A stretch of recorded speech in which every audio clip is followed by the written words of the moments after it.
Mapagpala at magandang buhay na naman pong muli mga kaparmer, mga kaimas. Ayan po at update po tayo dito sa aking sitawan. Ayan po at mapapansin nyo po mga kaparmer, mga kaimas ay napakarami na po nilang mga bulaklak at may pailan-ilan na rin pong mga bunga. Ayan, kung mapapansin nyo po mga kaparmer ay nasa ibabaw na po ang ating sitaw. Ayan o. At talaga naman pong napakabilis pong lumaki kahit na po bugbog po sa ulan. Ayan o, sunod-sunod na po yung kanilang mga bulaklak mga kaparmer. At sa ibaba ay may mga bunga na. Yan, makikita nyo po. Ayan, napakabilis lang po niya kahit na gantong nag-uulan. At talaga naman pong napakapal o napakadami nila at ang ganda po ng resulta. At ang ginagamit po natin dito mga kaparmer ay walang iba kundi ang Growers Bet 1000 plus na siyang produkto ng ating kaparmer na si RC Ang, na siyang CEO at may-ari ng kumpanya. Ayun o, mapapansin mga kaparmer, tatlo pa ang kanyang bulaklak at napakaraming sunod.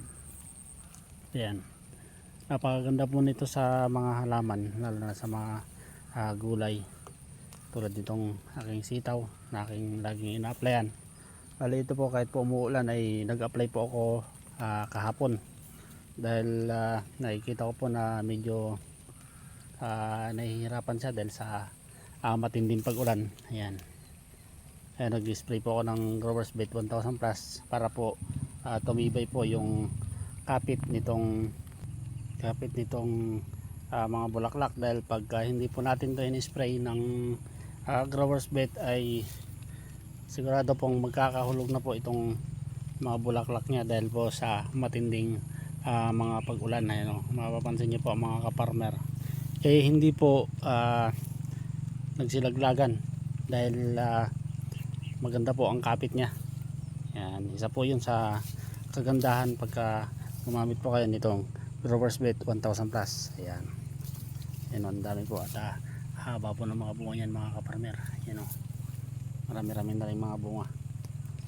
Ayan, kaya maganda po mga kaparmer kung kayo po ay maggamit na nitong Growers Bet 1000 plus dahil napakaganda po talaga nito sa mga halaman, hindi lang po dito sa sitaw. Mapaulan man o tagaraw ay hindi po tayo mahihirapang mag-alaga dahil meron na po itong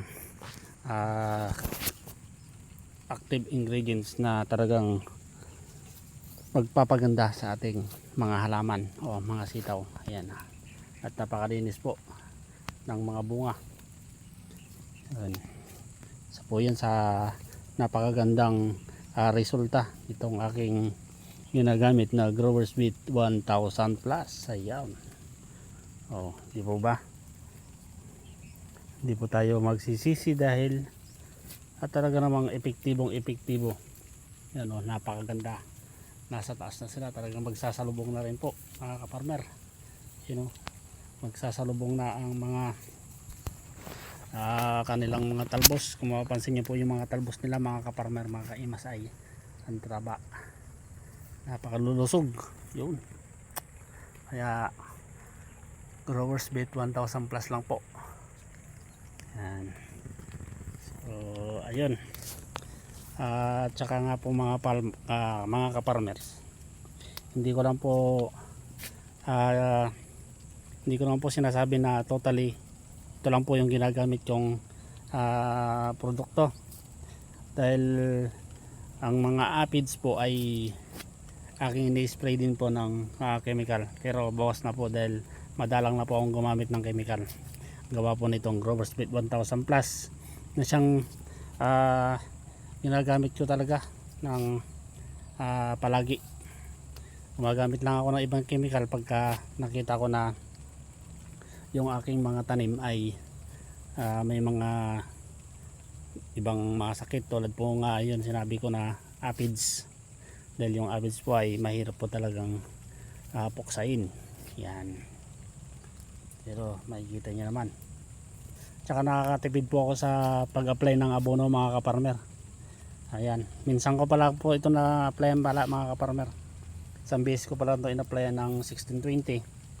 At binabala ko pang lagyan ng potash o ng 0060 para po dito sa kanyang mga bunga para mas lalo pong kumapit, matulungan itong Growers Beet 1000 Plus. Ayan, napakarami pong bulaklak mga kaparmer. So ayun, maraming salamat na naman pong muli sa inyong pagsama mga kaparmer. Sana po ay patuloy niyo po akong subaybayan at suportahan natin ang sariling atin Growers Beet 1000 Plus. And dito na naman po ang inyong Kaimas Agri Kaimas Vlog na nagsasabing masaya ang buhay pag may mga tanim na gulay.